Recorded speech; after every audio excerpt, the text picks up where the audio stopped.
Warning. Actonville TV disclaimer. The views and opinions expressed in this program are those of the host, authors, and do not necessarily reflect the official policy or position of any religious affiliation.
Vanakkam, Namaste, Namaskaram, Sai Ram, Jai Shri Ram, Swami Esranammayappa, Goinda, Goinda, Govinda. Good evening, everybody. Welcome to the show. If you are currently streaming live with us in the Nature South on Actonville TV, it's for everyone. I'm your host, Kimera, Heeralal, and you're currently watching a show called The Journey as we explore Hinduism as a whole.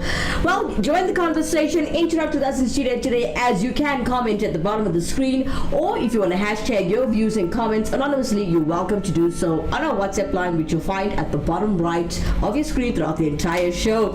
As we open up the show this evening, we got Vishnu Devan Moodley coming in. Vanakkam, Namaste, Namaskaram to you too, sir. Now, lots of you are probably like, okay, why did they not broadcast yesterday? Yesterday was Monday, and yesterday was also Ganesha Chaturthi, and we were at the Meenakshi Temple in Indonesia South as they had their prayer yesterday at the MSK, Meenakshi Sundareswara Koval in Indonesia South on Stalin Street. Beautiful prayer, beautiful observance, and everything I enjoy there about Lord Ganesha, watching the Abhishekam, learning how each thing works. It was a beautiful, beautiful experience. Vishnu Devan coming in on YouTube saying, lovely start of presentation. Thank you so much. Thank you, Uncle Vishnu Devan. All right, Mr. Moodley, stay tuned as we need to open up the show with Lord Ganesha, and we have Mr. Edward Reddy from the Nature South opening up with the Ganesha song. Let's go to it.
அன்பனும் சோலையில் அமர்ந்திடும் அரசே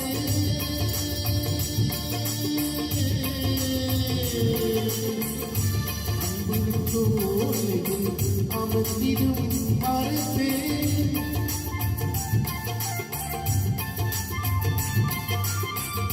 அன்பனும் சோலையில் அமர்ந்திடும் அரசே ஆதாரம் நீயே ஆதருவாயே ஆதாரம் நீயே ஆதருவாயே இன்பு விநாயகரே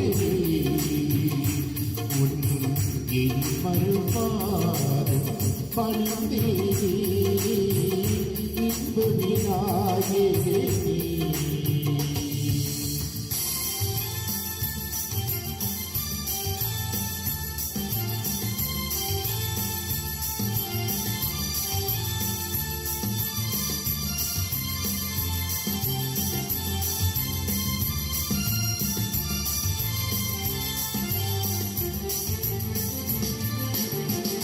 இதய மலர்கனி இனி திருக்கணியே இதய மலர்கனி இனி திருக்கணியே என்றும் நாளும் அன்புடன் இனியே என்றும் நாளும் அன்புடன் இனியே இதயம் அருள்புகழ் நினைத்திட வேண்டும்.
Vanakkam, welcome back.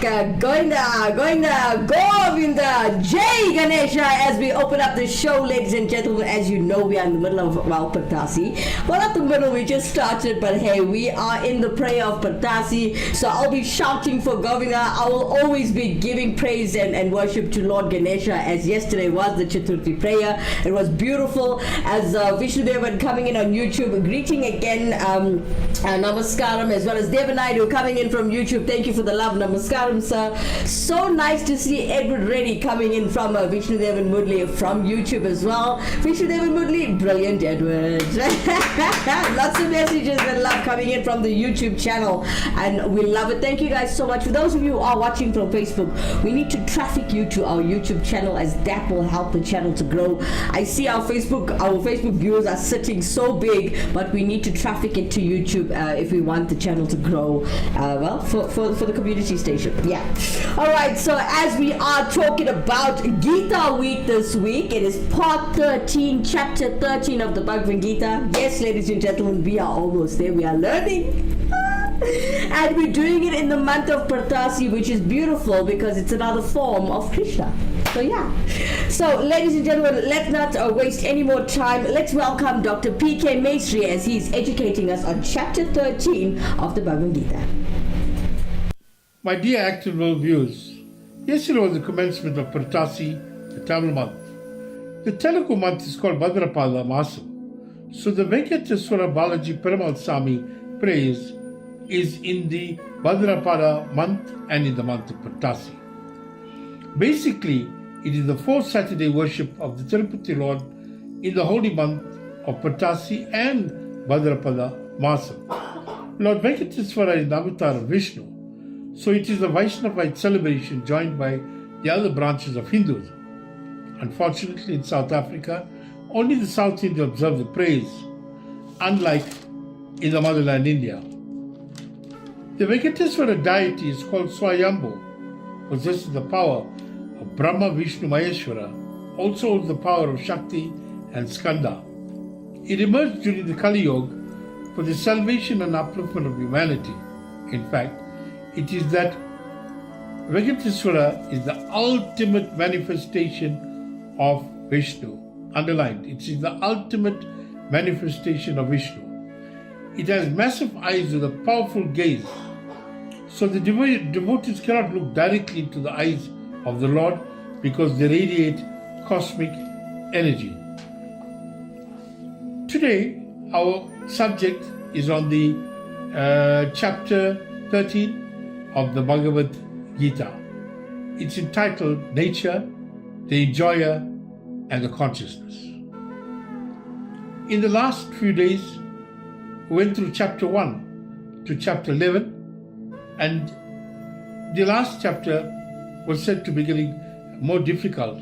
So I hope we slowly and every day, following Actonville TV between the times given by Kimera, and enjoy the bliss and the wonders of the great book, the Bhagavad Gita. So, in the last review, Krishna says Bhakti is depending on the divine, living for the divine. It can't engage on depending on God, then practice depending on God. If you can't do that, then dedicate your actions to the divine. If you can't do that, one should expect or accept the results of the actions. That's the fruits that come with what you do. Bhagavan shifts the devotees in chapter 12. He says virtuous development is synonymous with love development. Bhakti develops every day. Lord development and self-development are the same. One is whom one is devoted to go from being dependent on sorrow to independently joyous. One who follows what I thought becomes dear to me. The 13th chapter in the Bhagavad Gita is synonymous with nature, the enjoyer and consciousness, and Kshetra, meaning here the field. And Kshetra Rajna means the knower of the field. The field is us, and the knower of the field is Krishna. So the field would be us, all our body parts, including the soul. So that will be the field. And who knows everything about the field? Lord Krishna. Krishna explained the distinction between the body as the field and self as the knower of the field. Krishna reports that he is the knower of the field in every body. He is ultimate. The self is present in all beings. On the most basic level, Krishna is the self-knower in every field or body. He described the element that makes up the field and attributes of a knower. The object of knowledge is the supreme reality and the essence of all things. A truly wise person demonstrates persistence in knowing the self and awareness of the goal of knowing. Krishna refers to this as the authentic knowledge. He tells Arjuna that a devotee who understands these concepts and their relation to one another is ready for God. That is the state of being. According to Krishna, nature causes activity such as heat or cold in the body. The self is what generates response to the bodily activity such as pain and pleasure. Both are manifestations of God and are without beginning. Whether positive and loving, passionate and active, or dull and positive and loving. Negative, a person's natural disposition interacts with nature. Nature creates Purusha. Nature creates the activity in the body that makes up existence and all its chaos. Still, the self is separate from the experience of nature and the body with their related positive and negative reactions and feelings. Understanding the separation will help free a person from the cycle of birth and death. Krishna wants Arjuna to understand that the self is part of God. Even though, while embodied, it experiences the impact of both nature and the body. A wise person knows that the self is ultimately separate from nature and the body. Realizing the separation will bring the devotee serenity because the self will stop being affected by the temperament of one's nature, Purusha. Chapter 7 again is casually known to be the most difficult chapter of the Gita. Bhagavan starts explaining this field. He says the field, which is the Kshetra, is that which is many. The field is that which is different from you. The Kshetra is inert and not conscious. If you have a watch on, you know the time, but the time doesn't know you. You are sentient and it is inert. Now, Pataprama, that which has a protective system, that's the meaning. This body is an immune system. That means it's a flight or flight response. A field has been built in the protective systems, and so does the body is a field. We said earlier, the body and all the body parts is the field, and knowing the field is Krishna. We know the body to be perishing or changing. A field is also changing. The body is engaged in dharma, religiousness that is, and adharma. You are to use the body not to be treated by the body. The one who knows that which is known, that is God. This is the self. This is one. The small I is known as the Chit Abhasa, which means it borrows existence and awareness. It is a reflection or reflection of Abhasa. Those reflections aren't just pure, they just don't reflect. They research. That means searching back to see what is the source of light. As we said earlier, it's a very difficult chapter, and if I were you, you can replay this piece of chapter 13 over and over again until you realize the value of this chapter and become acquainted with the advancement of the Bhagavad Gita from chapter 1, now in chapter 13. They make their life's purpose to know who they are, the big I. You know, which means you are the knower. You know all of the bodies, so you are not the field. You are the field knower. All the gross or causal, subtle bodies are known by God. I know my individual bodies. God knows my bodies and all bodies. If you know someone that needs help, who is hungry, frustrated, or lost, pray for them. Because we are all connected and Ishvara is connected to all. Continuing this discourse of the nature of existence and transcendence, Krishna outlines these three elements of existence. And this is very important. These are the field, the knower, and the object of the knower. The field describes nature or the physical world, which includes the body and the entire perceivable world. When Krishna outlines the field, he mentions the 5 elements and the 10 senses.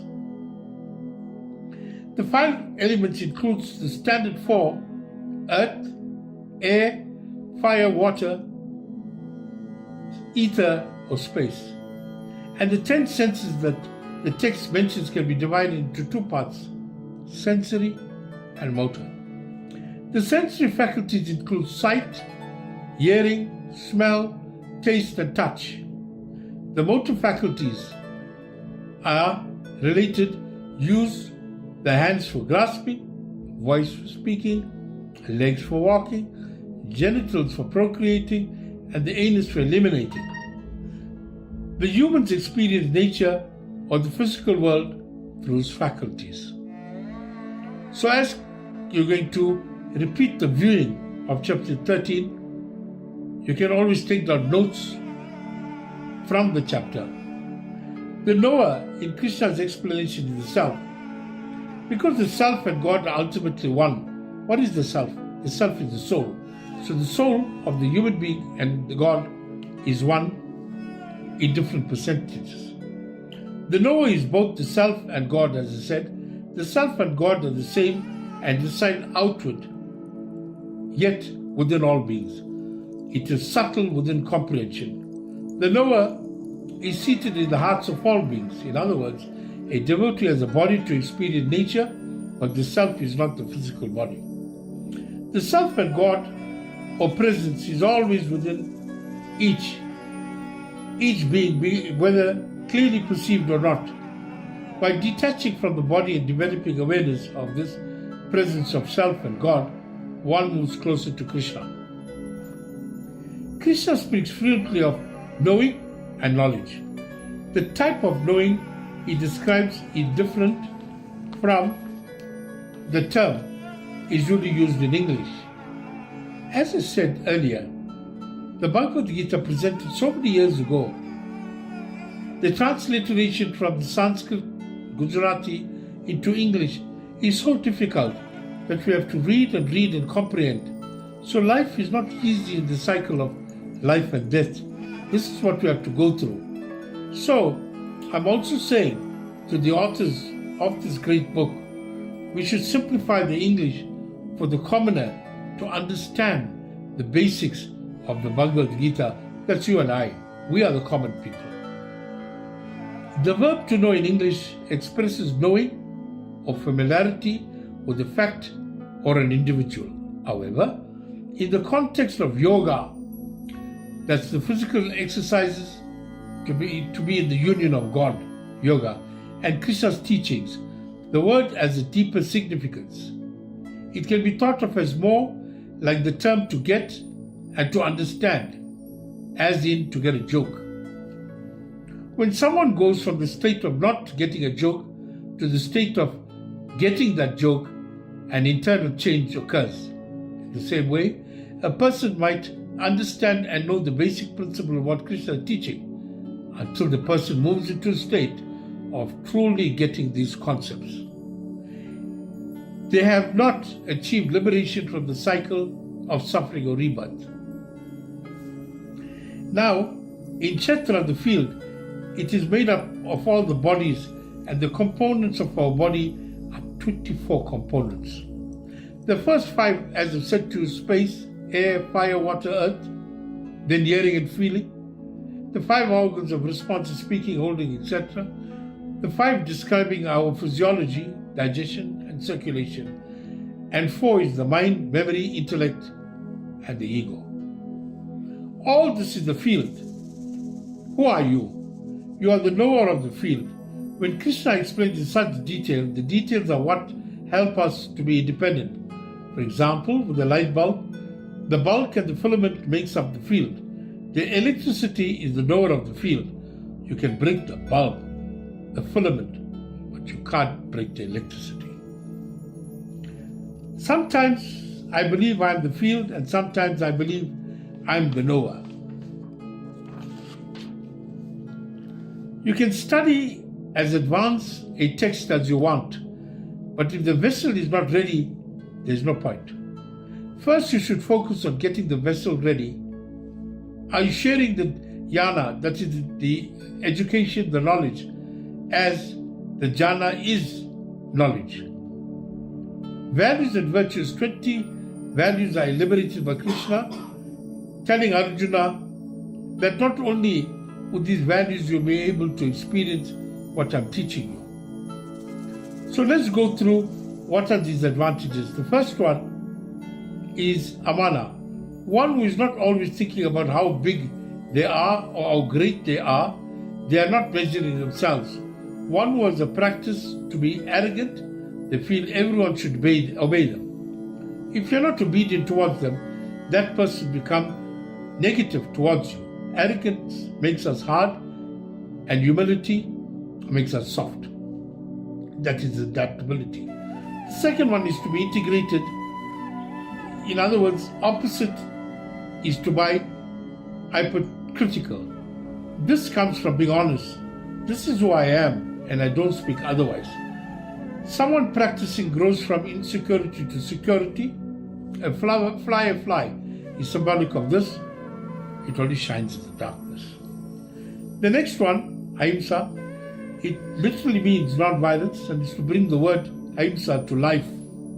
We can describe it sensitivity. Example of not having ahimsa, that's non-violence. I may not hit my friend, but I insult him in public. Sri Kabir was notoriously against people who ate meat. Kabir was a sensitive person. The next one is Shanti, which is forgiveness. Where there is forgiveness, there is Shanti, which is peace. Described as space, space allows all to grow and shrink.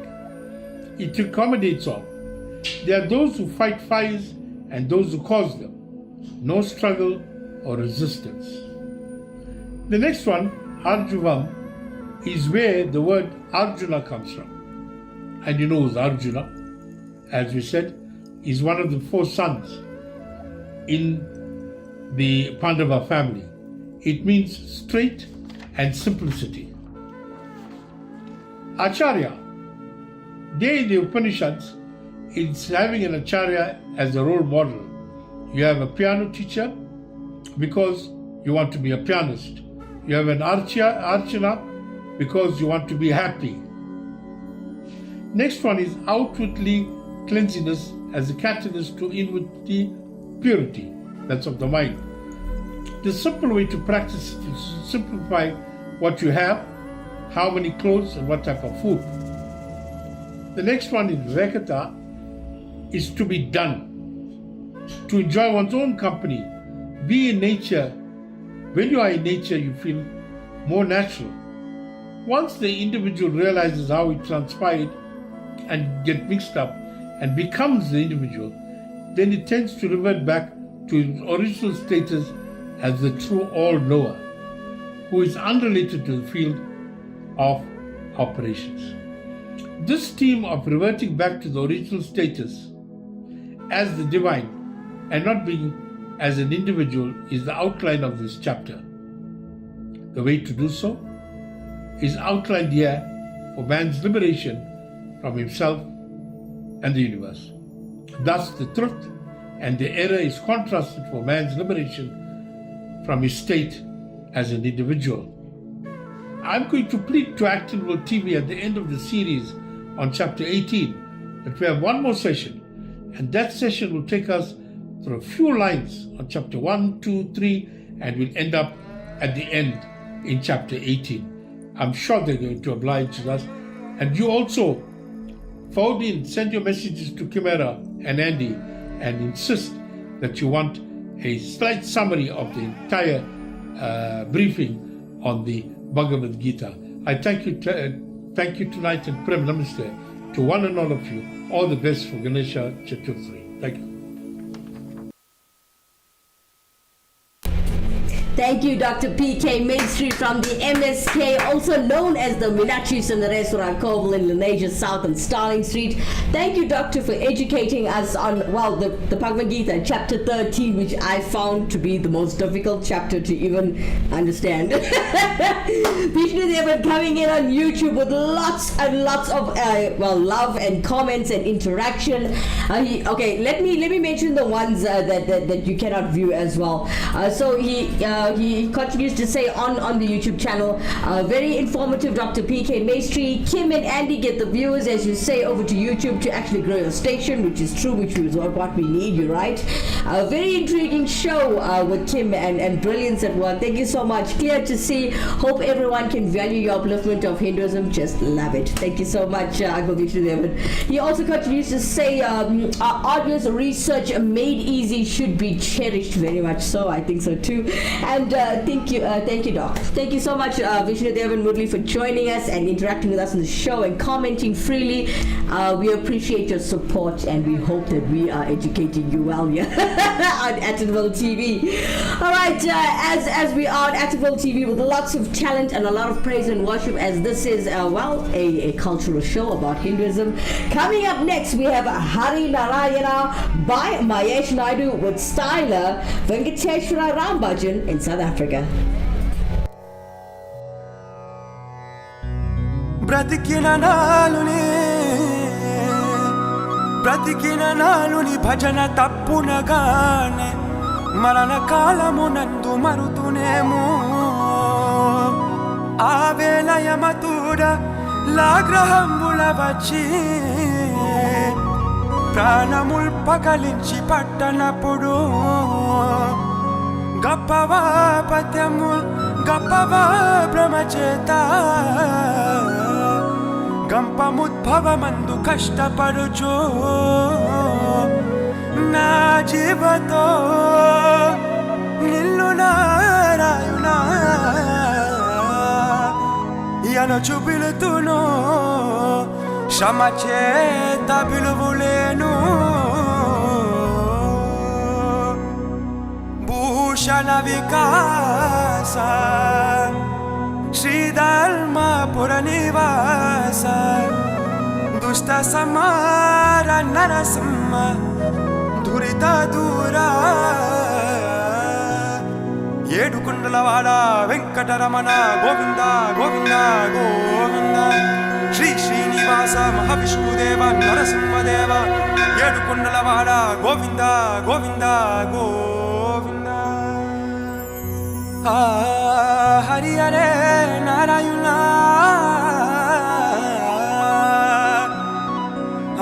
మాది నారాయణ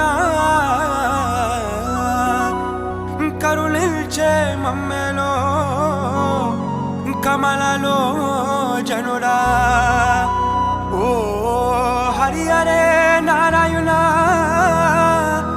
ఆది Narayana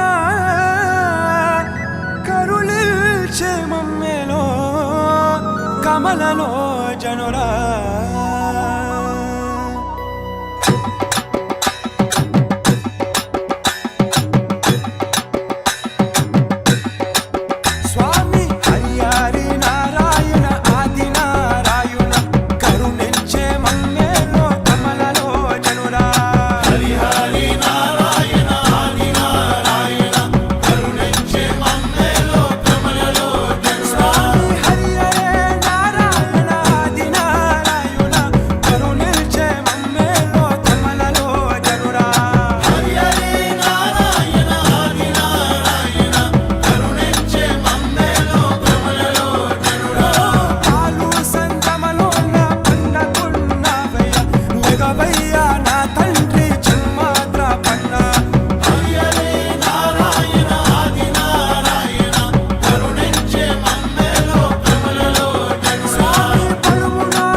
Jai Bolo Hanuman ki Jai. Brilliant performance of Hari Narayana, also produced and done by Mahesh Naidu and Stelis Venkateshwara Rambhajan in South Africa. Beautiful production right through, all round, with visions and as well as audio. Beautiful. Well done, guys. First time I'm seeing Mahesh Naidu on our channel. I've never seen him before anywhere. I'm always on the net looking for bhajans and good music, and I've never ever seen Mahesh. So if this is your first time hitting the screens, very, very well done to you, sir. Beautiful voice. Vishnu Devan continuing to entertain us on the chat. We got him coming in through YouTube, and he did thank Doctor for everything he's done for us on the show, especially educating us. He did respond to my views and comments live on the show, as he did say it's his pleasure being here, as well as he's being educated. Brilliant production, Kimera and Andy. Thank you so much, Uncle Vishnu Devan Mudli. And also he says, thanks Attenville TV, real sterling work from you guys. Wow, amazing. Thank you so much, Uncle Vishnu Devan. You're amazing for being such a star and interacting with us in studio. Alright, sir, coming up next, as we are flying to London in a couple of seconds, as we are talking about the Bhagavad Gita chapter 13, we have Shashika Sain coming up next, all the way from London, educating you in her version, in her way. Yes, it's in English. Bhagavad Gita chapter 13, guys, check it out. Namaste, Shashika. So now we continue our journey through the Bhagavad Gita, and we're on to chapter 13. So let's recap so far. In chapter 1, we saw Arjuna in a very confused state, caught up with grief and lack of identity. He was attached to his friends and family. In the first 6 chapters, Sri Krishna revealed the true nature of the individual self, what we refer to as I. Sri Krishna showed to Arjuna that his nature was infinite, eternal essence, and not the physical body. He showed the meaning of you, the Sakshi or witness. He then guided Arjuna step by step of how to get to this understanding. He described Karma Yoga, then Sannyasa Yoga, and then finally Dhyana Yoga. Only in meditation can we understand the self, the I, the witness, the Sakshi of the mind, body and intellect. In the next 6 chapters, Sri Krishna described the world we live in, the outer matter or that as opposed to you. Sri Krishna revealed that this world comprises of matter and Prakriti or nature, which is the power of Ishvara himself, and therefore Ishvara is in all of us and all is in Ishvara. Ishvara is the raw matter and the intelligence that has created the universe. It's the foundation of all living and non-living objects. In the following chapters, Krishna ji reveals even more mysteries, starting with our own inner instrument called the Antahakarna, which is the mind, the intellect, the ego, the memory. But we also have 3 inbuilt defects, which are, first one, the mala, or unfulfilled desires, which is reduced by Karma Yoga. The vikshepa, the mind jumps from one thought to another, reduced by Bhakti Yoga. Avarna, the veil that hides the understanding of the true nature of the self. The purpose of the next 6 chapters, which are the last 6 chapters of the Bhagavad Gita, is to address that last defect in order to get complete self-realization. Arjuna starts the chapter by asking Krishna ji, what are Prakriti, Purush, Kshetra, Ksharyanya and Jnana? Krishna ji replies that Kshetra is the body, the ever-changing field, which is temporary and perishable. Kshetranya is the supreme intelligence, the knower of the body, ever-changing field. Krishna ji says there's only one Kshetranya in all the bodies, and any separation is very artificial, done out of ignorance. We and Ishvara are one in essence. It's a difficult concept. How can we become part of this vast Ishvara? Well, it's very easy to understand. So let me just explain. First, let's understand upadhi, an entity. For example, a wave is an upadhi of water. A bangle is an upadhi of gold. But mentally, if you remove the outline of a wave, it is water. Mentally remove the bangle shape and it is gold. As humans, we have an upadhi of our physical body. Ishvara has the upadhi of everything that's visible to us, including plants, animals, even the planets. And if you remove these physical boundaries, the physical upadhis, you'll understand that the actual essence is the one that is running throughout the universe. It's the invisible form that's connecting everything to everything else in the universe. So the rishis already knew this, that the eternal essence is in all kshetras or all physical bodies, and they call this the supreme knowledge. The rishis got to know this through meditation and had already documented it in our Vedas using logic and reason to convey this knowledge. Sri Krishna ji had already mentioned the creation of every individual using 24 building blocks, which are 5 elements: space, air, fire, water, earth. 5 senses that give the mind stimuli from sound, touch, form, taste, and smell. 5 sensory objects that give other reactions, for example, desire, hatred, joy, sorrow. 5 organs of action, which are mouth, hands, legs, genitals, and bowels. The unmanifest form, for example, the air in our bodies and other tissues. The ego, intellect, and the mind. So this was an illustration that the world and individuals are very simple at its core. Our inner instrument wants to keep these 24 components within our upadhi, within the body. And the less importance we give to these 24 components, the sooner we'll realize that the eternal essence is beyond any field, beyond any body. Sri Krishna ji then mentions 9 qualities that will help us reduce the importance we give to kshetra or the body or the field. And they are, first one, humility. Even if we exceed our careers, beauty, health, etc., we should remain humble. False pride, where people are proud without any basis. Non-injury, we can hurt people through arrogance, desire, hatred, or even fear of death. Forgiveness, that comes from tolerance. Simplicity, remain truthful. Respect to teachers and parents. Purity, improve your quality of thoughts. Stay steadfast in your actions and thoughts. Always act out what you have promised. Self-control, control our senses, which are controlled by our mind. In the next shloka, Krishna ji gives us further qualities. We have 5 sense organs that perceive objects and label them as attraction, hatred, or indifference towards objects. When we have strong feelings of attraction or hatred, our mind becomes disturbed and unbalanced. Once we stop differentiating between good and bad, our mind remains unaffected by its presence.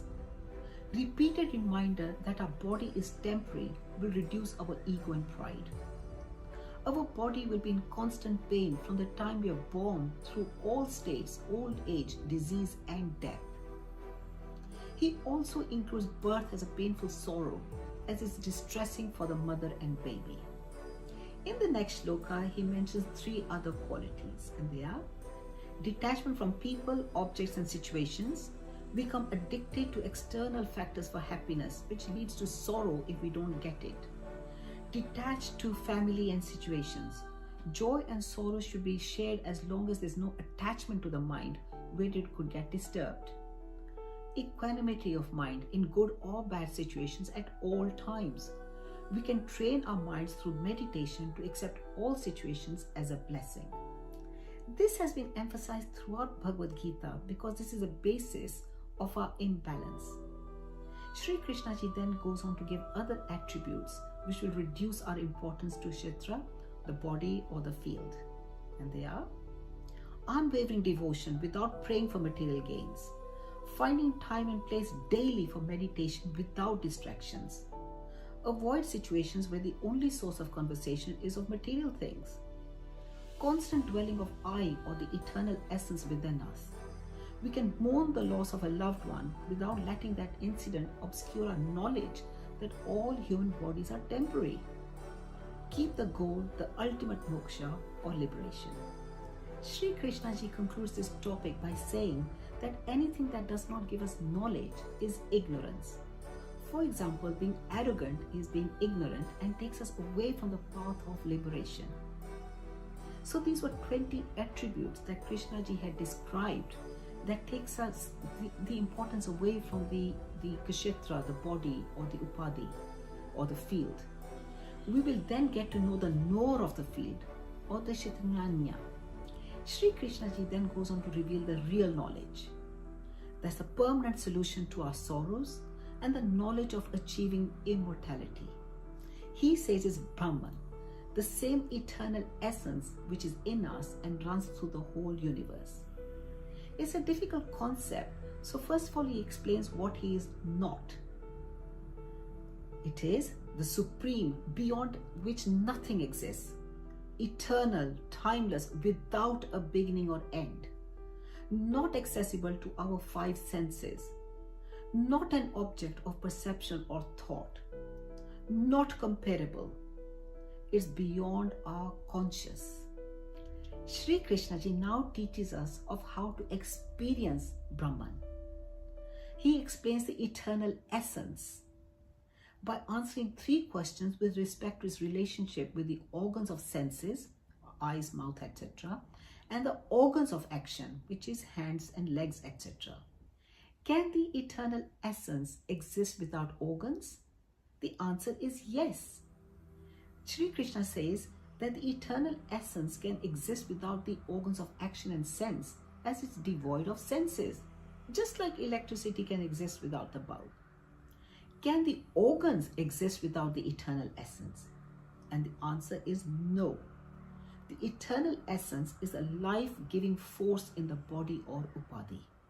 Sri Krishnaji goes a step further and says the eternal essence is without qualities, yet it is the experience of qualities. The eternal essence is unattached to the gunas or the qualities of a man. But through perceptions and relays of the mind, the Atma can experience the emotions. Krishnaji further describes the eternal essence. It's both inside and outside, in all inert and living things. It's the ultimate knowledge. So unless you purify your mind, you will not get the true meaning of eternal essence. But once you get to know this, then the meaning of life becomes so much clearer. Krishnaji then goes on to explain Brahman, the eternal essence, is undivided, unbroken, continuous.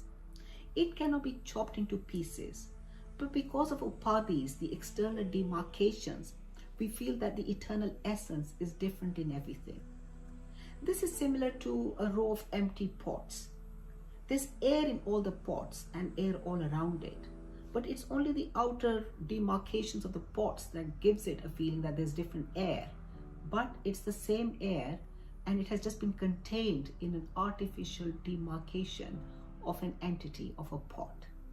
Similarly, the body of a living entity serves as an upadhi, as a demarcation, but the eternal essence is the same inside as outside, similar to the waves that we saw earlier, which is just water, and there is a temporary demarcation for a short while. Sri Krishnaji says that the eternal essence is the light among all lights, which means awareness and knowledge. It's beyond darkness, meaning ignorance. Eternal essence is present in individuals who have realized it and also are ignorant of it. So the eternal essence is called beyond darkness. Sri Krishnaji says that to realize the eternal essence through our mind, intellect and senses is a three-step process. First one, preparation, the means of knowledge indicated by the 20 attributes mentioned to reduce upadhis. Study, the eternal essence becomes our object of knowledge through studying scriptures under the guidance of a teacher. Internalization, the goal of knowledge, is only achieved through constant contemplation, reflection and meditation. If we see beyond the waves, we'll see this majestic ocean. If we can see beyond our upadhi, we'll see this immense eternal essence. After understanding all these concepts, the next stage is liberation. And for this, we need to become a devotee of Ishvara. A devotee means one who knows that whatever he sees, hears or touches is nothing but Ishvara, and Ishvara is residing in him as his self. One who has internalized through meditation that everything, including himself, is Ishvara, will attain liberation. Shri Krishna now describes how we fall into the trap of samsara, which is the cycle of life and death. He starts by a few definitions. For example, Prakriti is space, air, fire, water and earth, mind, ego and intellect. Prakriti has 3 gunas, which are sattva, rajas or tamas. These give our mental state of feelings, for example, happiness, sorrow and attachment. In other words, Prakriti is the whole visible world around us, all the plants, animals, humans, and also our mental state within it. It is the source of all action. Purusha is the experiencer of one body, whereas the Prakriti is the whole nature. The Purusha only knows what the senses and mind tell it, and it experiences it. For example, when we say we are happy, meaning it is the Purusha that is happy. Our body, with its organs, interacts with all the other bodies in the universe. The body performs the actions whose results are experienced by the Purusha as joy and sorrow. The cycle of joy continues from one action to another, from one experience to another, and this is called samsara. So, Prakriti is the matter which makes up the world, the cause and effect of every action. Purusha can recognize selfish desires and has the ability to eliminate it. So now we have 3 entities, Prakriti, Purusha and the eternal essence. So we have an eternal essence within us, which is connected with the universal eternal essence. But there's a bit of this eternal essence which gets stuck in here, and this is called the I. This is the actual experiencer of all the actions that the body does. When we remember that the Supreme, Ishvara, is present in every single molecule around us, we will give less importance to Upadhi, just the physical body. People who have reached the pinnacle of their spirituality eventually lose their individuality and themselves become the universal witness, remaining unaffected by the goings-on of Prakriti. Sri Krishna ji says, the one who's properly understood the relationship between Purusha and Prakriti and the identification of the eternal essence is never born again. The physical body bears up the karmas of a past life. The soul itself has no beginning or end. It is deathless. Sri Krishna ji says, the one who's mastered the Dhyana Yoga or the Yoga of meditation can access the eternal essence through their intellect. Sankhya Yoga or the Yoga of discrimination has a great command over his intellect. They can separate the eternal essence from the 3 gunas, which are objects of perception, Purusha, which is a witness, and Prakriti, which is a nature. Thirdly, Karma Yoga, which is the yoga of selfless action, where the mind is gradually purged of all selfishness when actions are performed and dedicated to Ishvara. Only a pure mind can receive and internalize the knowledge of one's pure nature. Whenever we want to learn something new, we do one of 2 things. We can listen to advice from an expert or read a book written by an expert.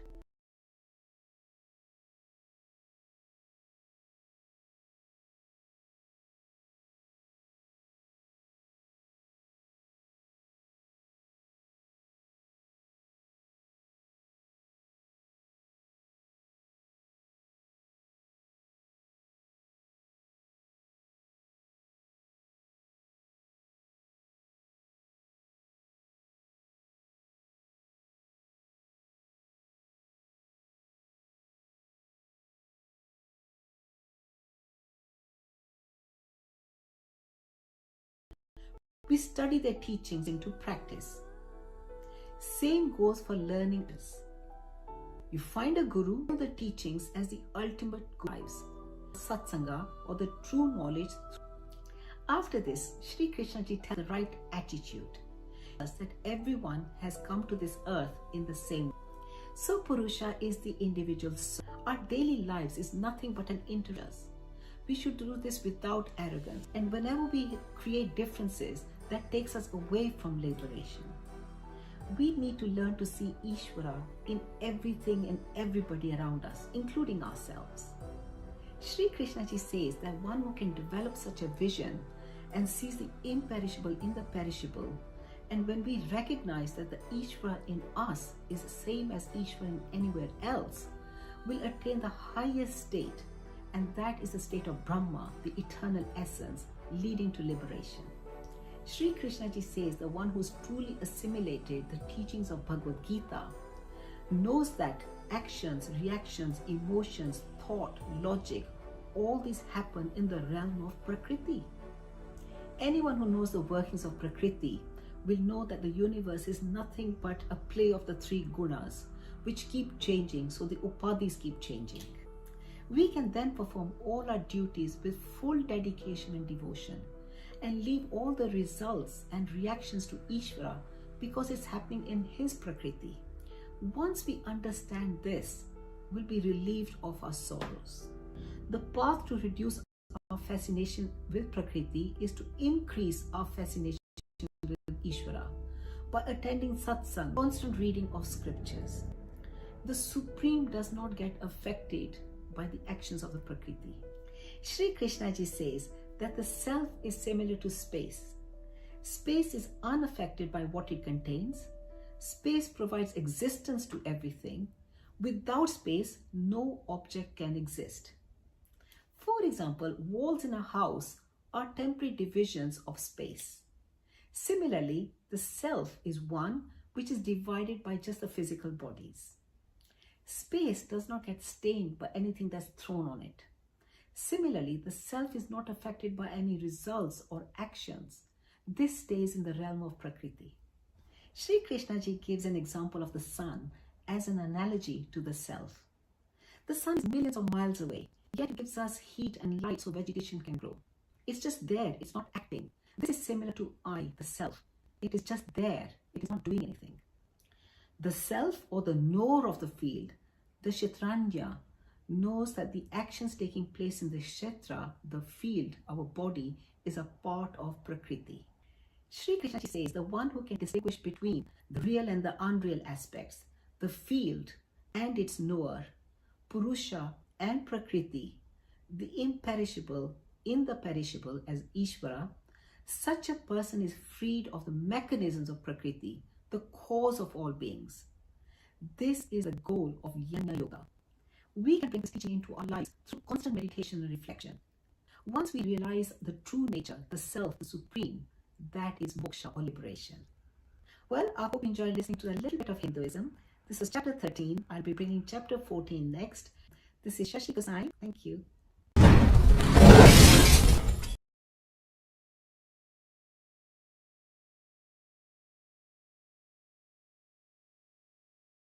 Chapter 13 of our Bhagavad Gita actually is about and means. We got lots of love coming in from Vishnu Devan Murli around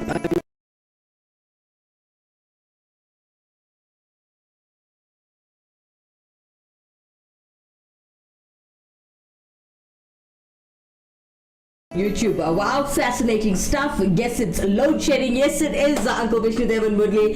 Nishi Heeralal sounds not so good. All you have to do, if you're really serious about getting educated on our Bhagavad Gita chapter 13, you click on the link again and you watch the show again. As you notice, there are, well, words at the bottom of the screen. So if you can't hear her, yes, you can still read the information. It's like studying. It's like college. We do have English captions at the bottom of the screen. So if you couldn't hear Shashi Gosai, I know you could obviously read it.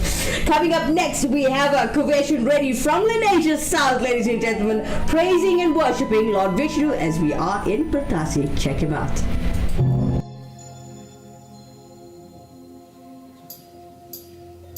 Hari Govinda, Hari Govinda, Hari Govinda, Hari Govinda, Hari Govinda, Hari Govinda, Hari Govinda, Hari Govinda.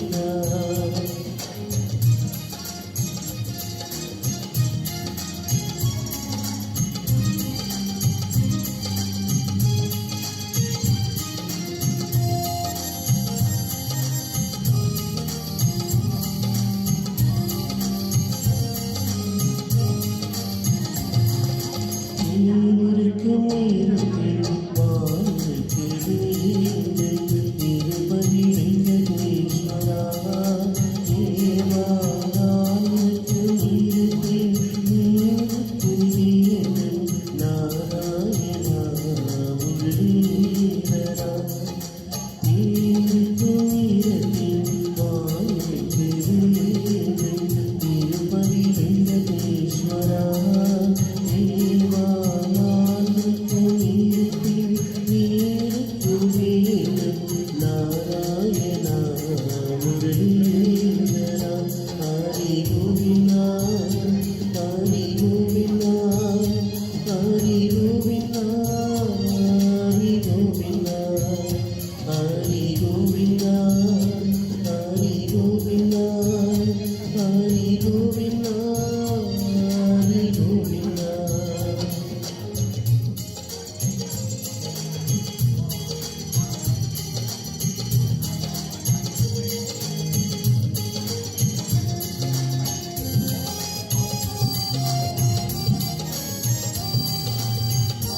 வானிறக்கும் நேரத்தில் நிலவாய் வளர்ந்தாலும் வானிறக்கும் நேரத்தில் நிலவாய் வளர்ந்தாலும் வற்றாத நீரே நதியாய் கவனாலும் வற்றாத நீரே நதியாய் கவனாலும் மாணிக்க வீரையும் மலையேறி மலைவாசா மாணிக்க வீரையும் மலையேறி மலைவாசா மங்கையத வீரம் மகிழும் உலாசா மங்கையத வீரம் மகிழும் உலாசா இருக்கும் இருந்தேன் வாயிரத்திலே நீர்பதி வெங்கடேஸ்வரா தேவா நான் இருக்கும் நீருக்கு நாராயணா முரளீதரா ஹரி கோவிந்தா ஹரி கோவிந்தா ஹரி கோவிந்தா ஹரி கோவிந்தா ஹரி கோவிந்தா ஹரி கோவிந்தா ஹரி கோவிந்தா ஹரி கோவிந்தா.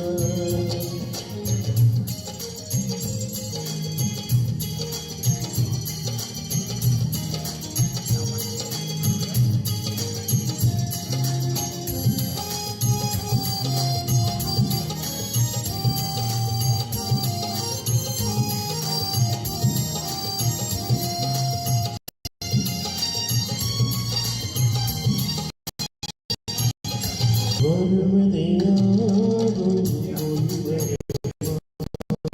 வருவதையாகும் உன்னுருவாகே வருவதையாகும் உன்வரமாகே வருவதையாகும் உன்னுருவாகே குருவாக வந்தே ஒளிவல்லனாகே குருவாக வந்தே ஒளிவல்லனாகே குருத்தருள மீண்டும் தீரருளாது குருத்தருள மீண்டும் தீரருளாது இருக்கும் நேரத்தில் வாரிற்கு வேணும் திருப்பதி வெங்கடேஸ்வரா தேவா நான் இருக்கும் நேரத்தில் நேருக்கு வேணும் Narayana முரளீதரா நீருக்கும் நீரத்தில் வாரிற்கு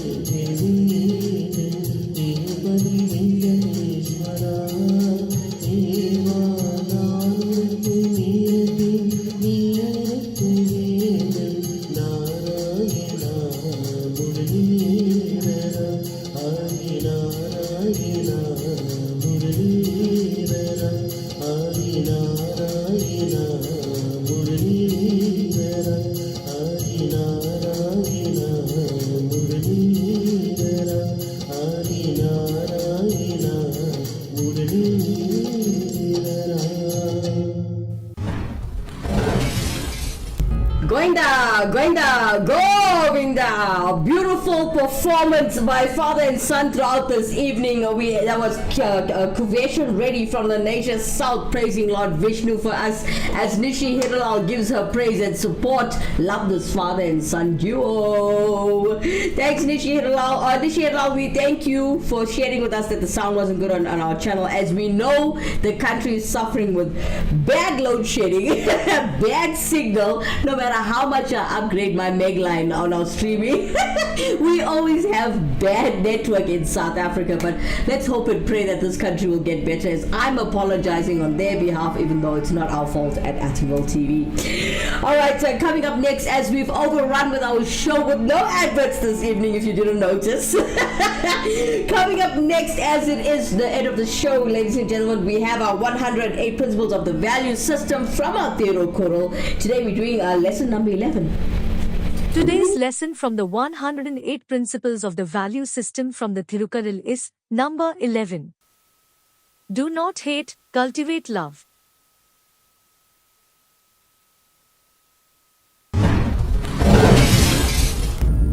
As everybody knows, this month is the month of Pratasi, and we have Praveen Mudli coming during this as well auspicious time. Let's take a look what the SMK SSA has for you.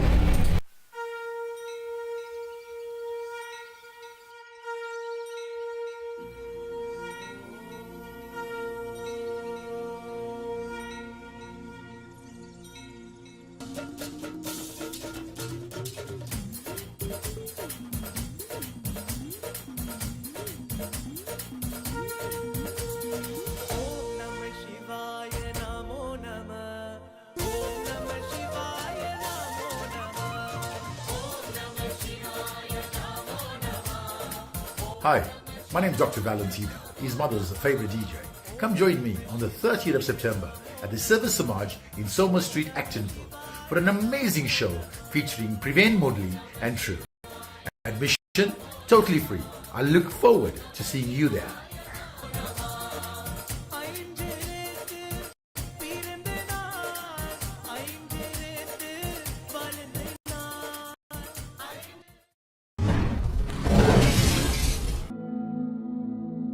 Town, ladies and gentlemen, I hope you guys go, as well as you know that the entrance is free, right, at the Service Samaj, which is quite beautiful.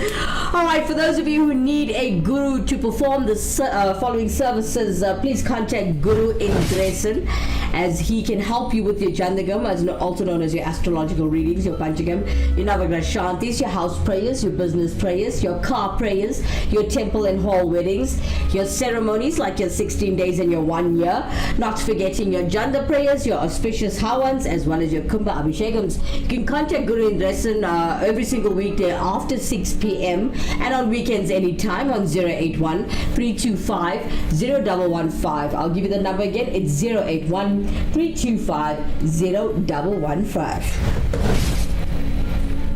Well, we're going to do this again tomorrow, same time, same place, as we're going to continue with Geeta week over 18 chapters, 18 days, 18 parts on Actonville TV, the Journey Show, and it's going to be fun. So tomorrow we're doing chapter 14. Please tune in again, same time, same place. From myself, Kimera, Heeralal, Vanakam, Namaste, Namaskaram, Sai Ram, Jai Shri Ram, Swami Esranam Goinda, Goinda, Govinda. Good night, everyone.